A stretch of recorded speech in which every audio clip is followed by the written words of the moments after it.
Ready for our dinner. Ang aming dinner ngayon ay sasyadong galunggong. Meron tayong 2 kilong galunggong dito. 18 pieces lahat. Isasyado natin ito para sa ating dinner dito sa bukid. Yan mga kainday, nalinisan na ito at syempre slicein natin sa gitna dito sa side para ready to prito. Lagyan natin ng asin para magkalasa. Gawin natin kasi ito ay sasyado, so kailangan lagyan natin ng konting asin. Balik ka rin natin para hindi tayo siyempre doon sa ilalim. Yan, lagyan natin lahat yung bunga niya at saka yung sa ilalim ng asang. Yan, para pag pinirito mo na yan, tatagos na sa loob yung lasa. At syempre, pag pinirito mo na yan, ay masarap na. Lagyan pa natin ng konti. Tapos, saka natin iprito. And then, mag-prepare tayo din ng sahog ng sasyado. Hanapas, guys. Guys, dahil nalagyan na natin ng asin, i-ano natin ngayon dyan dito para i-drain natin ng konti. I-drain natin. Tapos, dito sa kabila. Ayan.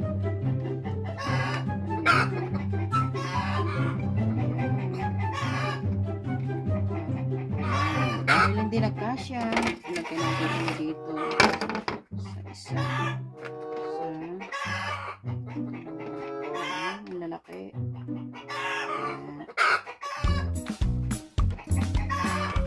Narinig nyo yung mga alaga kong manok?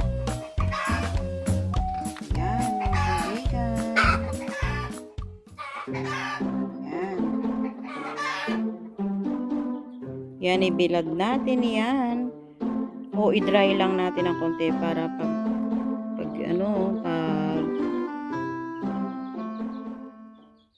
kapag ipirito, ayan na. Kapag ipirito siya, hindi siya magastos ng mantika. Ready to drain or make it dry a little bit so that easy to fry.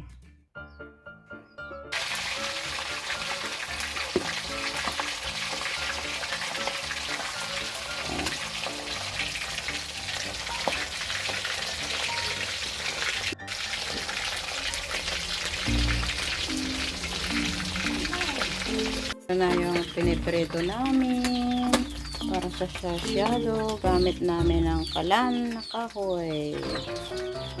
Ito na yung ibang napirito. Mayroon pang 5 piraso na ipiprito namin para sa sasyado. Ihiwain din natin ang kamatis at saka yung sibuyas. Guys, ready na ang lulutuin kong sasyado. Ito na yung kamatis, 1/2 kilo, at saka itong sibuyas, bawang, at syempre itong 2 kilong galunggong. Pero hindi pa tapos pinirito, mayroon pa doon. Okay, para kami. Yan na. Ayan, meron pa dyan. Yan pang kasama. Dito lang sa likod, bahay, kubo. Ayan, ang gamit namin pagluluto. Kahoy. Ayan. Napakabilis magluto. Dahil ang panggatong namin ay kahoy. Libre ng hindi na kami sasyalin. Tipid-tipid.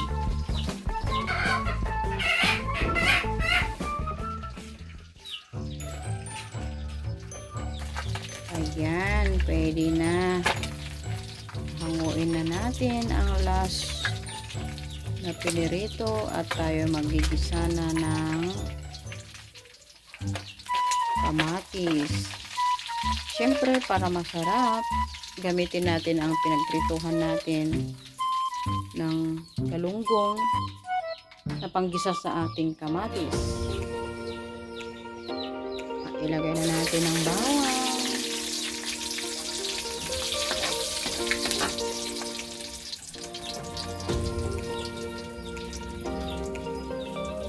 Take note guys, hindi naman madumi ang mantika dahil sa pinagprituhan natin para kaya nagkakulay, pero malasa yan kasi buong 2 kilos na galunggong ay pinirito na dyan. Yan, lagay na natin ang sibuyas.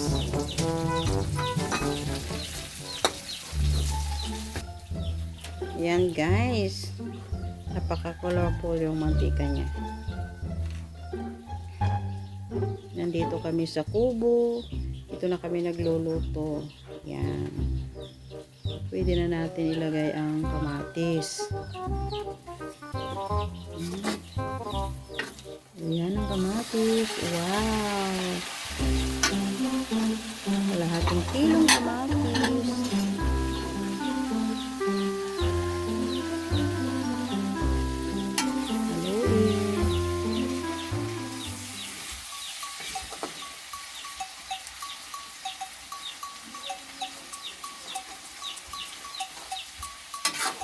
Medyo marami yung pinirito namin galunggong, 2 kilo, so all over is 18 pieces of galunggong.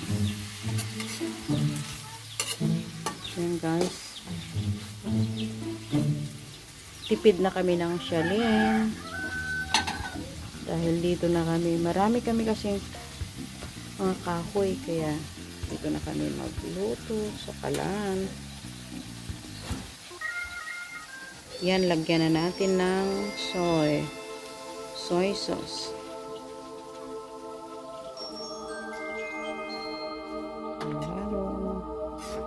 Yun.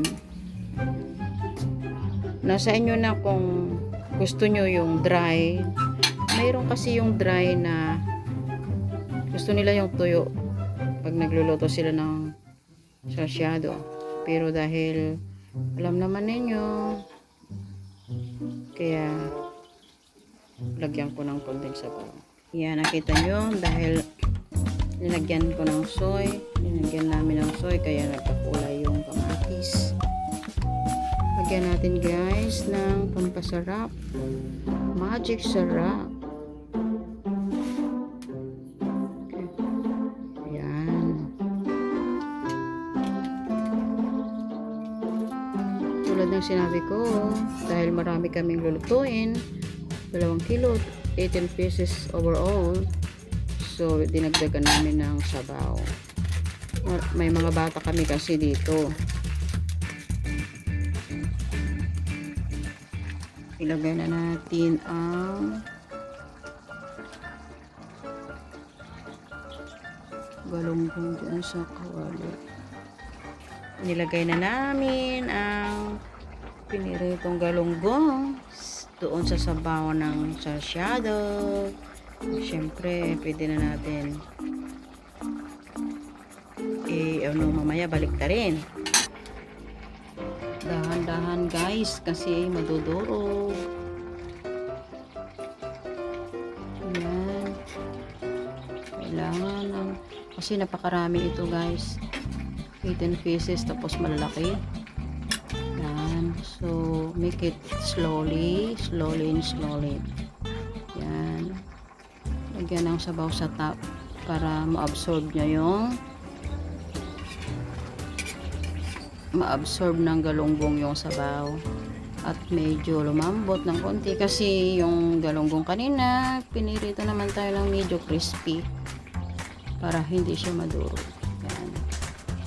Nakita natin yan, dahan-dahan. Yun, galing.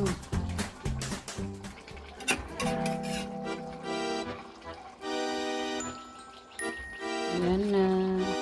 Hindi na, parang pinapalubuan lang.